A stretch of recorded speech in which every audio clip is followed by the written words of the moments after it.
Hello friends, my name is Emma. If you are searching how to factory reset Apple Watch with iPhone or without iPhone, so your search ends here. After watching this video, you can easily reset your Apple Watch only in some easy steps.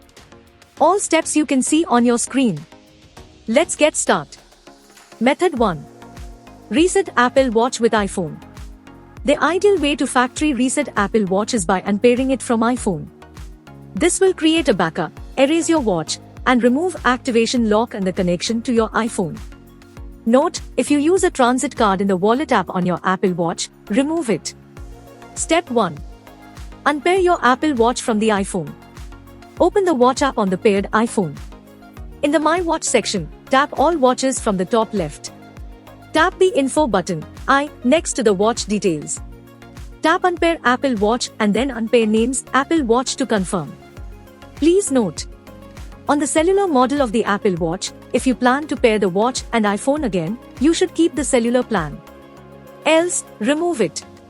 If asked, enter your Apple ID password to disable activation lock. Step 2. Factory reset directly on Apple Watch. Open the Settings app on your Apple Watch. Now, tap General. Now, swipe down to the bottom and tap Reset. Now, tap Erase All Content and Settings. If you're using a passcode, enter it when prompted. Swipe down and tap Erase All, or Erase All and Keep Plan, if you have a cellular watch. Only by using this method you can factory reset on Apple Watch. Hope you liked this video. If yes, please hit a like button, and don't forget to follow our YouTube channel.